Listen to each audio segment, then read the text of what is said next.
Salut à tous les dignes fils d'Afrique.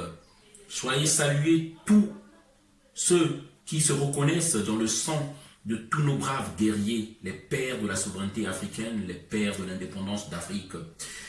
Soyez salués, dignes fils de Soundiata Keita, de Samori Touré. Soyez salués, fils de Béonzan. Soyez salués, fils de Chaka Zulu. Soyez salués, fils de Modibo Keita. Soyez salués, fils de Toussaint Louverture. Soyez salués, fils de Dessalines. Soyez salués, fils de Marcus Garvey. Soyez salués, tous ceux qui se reconnaissent en Cheikh Anta Diop. Soyez salués, vous les enfants de Malcolm X, de Martin Luther King, de Mandela. Soyez salués, fils de Thomas Sankara, de Patrice Emeris Lumumba. Soyez salués, fils de Mama Ngunga, de Kimpavita, de la reine Nzinga, de Tata André Grena Machua, de Fumo Simon Kimbangu. Soyez tous salués, fils de valeureux guerriers d'Afrique. Je reviens une fois de plus dans cette vidéo pour venir vous annoncer simplement que nous reportons la conférence que nous faisons sur le franc CFA avec le professeur Nicolas Agboou, docteur en économie et père de la lutte sur le franc CFA. Voilà, donc cette conférence qui était prévue le samedi 11 janvier 2020 est reportée au samedi 8 février 2020. Voilà. À cause des grèves, à cause de la mauvaise circulation, les embouteillages et tout, nous avons pensé reporter pour qu'il y ait plus de monde, afin que beaucoup plus prennent connaissance de ce qui se passe en Afrique. Car il est très important, voyez-vous, il est très important que les gens comprennent, comme dit le professeur Nicolas Agboou, lorsque nos enfants comprendront plus les enjeux, ils seront plus aguerris pour le comprendre, pour le combat. Une fois que vous avez compris ce qui se joue, vous serez aguerris pour le combat. Le franc CFA, c'est ça qui ruine l'Afrique. Aujourd'hui encore, nous avons entendu parler de cet enfant qui est mort accroché sur les ailes de l'avion. Tout ça pour fuir la misère et quitter l'Afrique qu'on a transformée en enfer. Aujourd'hui encore, il y a un mort de plus. D'ailleurs, je vais vous faire écouter une vidéo d'une dame aussi qui a fui l'enfer de l'Afrique en passant par la Libye où ils ont été des objets, je parle bien des objets, des viandes sexuelles. Nous avions pris la route Nigeria, Niger, Algérie. Nous avons pris la route du Maroc. Arrivé là-bas au Maroc, nous avions pris la route de la Libye. Arrivé à Debeb, on nous a posé la question de quelle nationalité nous sortons. Nous avions dit Cameroun. C'est comme ça qu'on nous a amenés dans la communauté camerounaise. Je suis déjà traumatisé comme vous me voyez là. Arrivé là-bas, comme ça, ils nous ont demandé de prendre la route. On a marché jusqu'à près de 4 heures. On nous a demandé de dormir quelque part. On a dormi là. Après là, ils nous ont encore réveillés. Ils nous ont mis dans les véhicules, dans les pick-up. Ils ont roulé. Arrivé à un niveau, ils ont garé.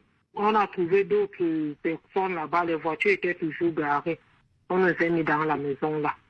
Quand vous dites ils, ce sont les passeurs libyens? C'est kidnappeurs quoi. Qui sont libyens? Oui, ils ont fait coucher tous les hommes au sol. Ils ont commencé à coucher les femmes. Mais il y avait une dame là, elle avait une petite grossesse, je pense entre 2 à 3 mois. Et une autre petite fillette. Sa fille a commencé à pleurer, laissez ma mère. C'est comme ça qu'on a tué la petite fille là. Quand ils ont fini de faire ce qu'ils avaient à faire, ils nous ont encore mis dans les voitures, dans les pick-up. Ils ont commencé à rouler. À un niveau encore, ils se sont encore arrêtés. Toujours une maison comme ça, 4 murs, mais pas de toiture. Nous sommes restés là. Ils nous ont encore demandé de sortir. C'est comme ça qu'on nous a partagé. Mon frère, moi, je suis parti. Donc, depuis ce temps, je n'ai plus revu mon frère. Je me disais qu'il était dans le véhicule. C'est comme ça que ma prison a commencé. Comme je vous dis là, jusqu'à aujourd'hui, on nous couche en désordre. Très tôt le matin, ils nous mettent dehors, ils nous versent de l'eau. Ils nous couchent devant les hommes. Ils nous amènent ailleurs, ils nous vendent comme ça. Parce que c'est leur business qu'ils font ici là. Quand un te prend, tu travailles là 2 mois. Parce qu'eux, ils nous vendent. Donc par jour, même 4 hommes, même 5 hommes peuvent te coucher. Si tu refuses, ils te tuent. Personne ne te réclame. Comme je vous parle là, je suis même opéré parce qu'ils m'ont pris. Ce jour-là, 4 hommes m'ont couché. De 5e, J'ai dit que je ne pouvais plus. Et entre-temps, lui voulait me coucher par derrière. Je lui ai dit que non, on pouvait tout faire, mais pas jusqu'à ce niveau. Il a pris l'arme, les longues armes qui sont comme les armes des chasseurs. Il m'a donné ça sur le ventre. C'est comme ça qu'elle commence à saigner. Je suis restée là 2 jours, toujours en train de saigner. C'est comme ça qu'un autre arabe arrive. Il vient me trouver. Il voulait aussi me coucher. Il me trouve avec le saignement. Maintenant, moi, je ne parle pas arabe ni l'anglais. Il y a certains blacks ceux qui travaillent avec les Nigériens et les Gambiens. Ils ramènent le Gambien là. Lui s'exprimait un peu en français. Il m'a opéré là-bas. J'ai fait là-bas à l'hôpital 4 jours. Ils m'ont ramené sans aucun médicament. Je n'ai personne qui peut me faire le pansement. Je faisais même les faire là sur place. Je n'ai jamais connu le dehors. Ça fait 2 ans aujourd'hui que je traverse en Libye. Toujours dans les voitures, toujours dans les maisons enfermées. Avec l'arabe là, ils m'ont amené dans leur maison. Sur le Libyen là, dont le Gambien là travaille avec le Libyen là. Et donc là, en fait, vous êtes toujours dans cette maison-là, c'est ça? Chez cet homme? Oui, le Gambien là m'a volé. L'arabe là, je suis là comme sa femme. Et vous savez s'il vous a acheté, s'il a payé quelqu'un pour vous avoir à sa disposition? Je pense qu'il a payé assez. Et ça fait combien de temps que vous êtes dans cette maison-là? Ça fait quelques semaines seulement. Et vous êtes seul dans cette maison? Il y a d'autres gars blancs qui travaillent, d'autres qui lavent les chiens, les voitures. Ils les amènent travailler. Donc le soir, ils les ramènent dans les prisons. Moi, je suis toujours enfermée dedans. Je sais même encore me vendre. Dès que je me rétablis bien, ils vont me reprendre pour me revendre ailleurs. Parce que c'est en Libye, quand tu es un peu pour télé, quand on te voit que tu as les fesses, on t'achète.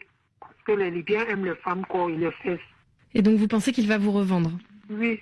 Aujourd'hui, vous diriez que vous êtes l'esclave sexuel de cet homme? Oui, il est seulement le seul qui me couche avec le Gambien là. Donc là, aujourd'hui, c'est lui qui vous viole avec ce Gambien qui est de passage de temps en temps? Oui. Il vous tape quand vous refusez, c'est ça? Il vous frappe? Depuis que j'ai été opéré, on ne me tape plus. À part... Chers amis, c'est de en prenant conscience, c'est en nous mettant ensemble que nous y arriverons. Le franc CFA, c'est cette monnaie-là qui nous réduit en esclavage. Car les nouvelles chaînes de l'esclavage sont aujourd'hui le franc CFA et les bases militaires en Afrique. Et comme dit le professeur Nicolas Agbo, le triangle de souveraineté, d'abord, se réapproprier de notre monnaie. Ensuite, la défense. Avec la monnaie, nous avons la force économique, nous pouvons acheter la défense. Et avec la défense, nous avons fait le 3e triangle qui est la constitution ou soit la souveraineté. Ce qui veut dire que personne ne viendra plus encore empiéter sur notre souveraineté. Personne ne viendra plus marcher sur notre constitution. Personne ne viendra plus nous piquer notre assiette, sinon nous imposer des présidents dictateurs. Il s'agit de ça. Voilà, c'est pourquoi nous venez nombreux. L'entrée, c'est un prix patriotique à 10 € que nous avons fait. Et cet argent sera utilisé dans notre programme.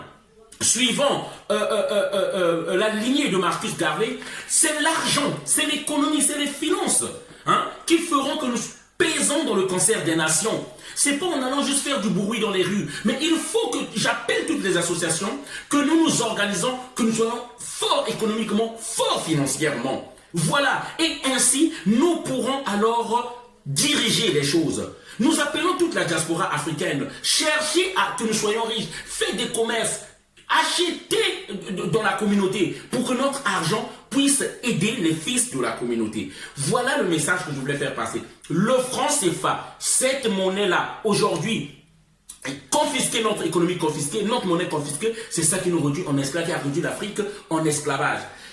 Les mêmes Africains qui sont en Afrique là, qui travaillent, qui bossent, qui viennent ici, qui bossent comme des démons, qui développent la France. Cette France noire qui se lève très tôt le matin et qui se couche très tard, qui construisent la France. Ce sont les mêmes Africains. S'ils utilisent cette force chez eux, ils construiront chez eux. Mais on nous a confisqué le véhicule, l'essence qui met la force en mouvement afin de créer des biens et des services. On n'est pas des économistes, mais on a compris. Nous ne sommes pas des économistes, mais nous avons compris la réalité. L'argent, lorsque tu donnes à quelqu'un l'argent, tu mets l'énergie qui se met en lui en mouvement.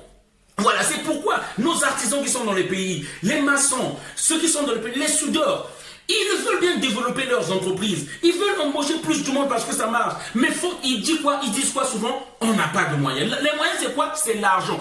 parce que notre monnaie, la planche à billets, notre monnaie est fabriquée ici, en France, à Chamalières. Il faut que les gens comprennent ça. Si nous avons notre économie, nous pouvons financer nos artisans. Si nous avons nous pouvons financer les agriculteurs. Nous pouvons créer de la monnaie pour financer nos agriculteurs. Vous verrez que l'Afrique aussi se développera. Il ne s'agit que de ça. C'est pourquoi donc on appelle à un éveil de conscience, chers amis. Soyez nombreux à cette conférence.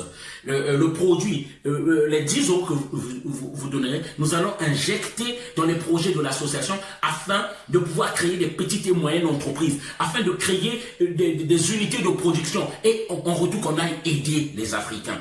Voilà, donc c'est le message que je voulais faire passer.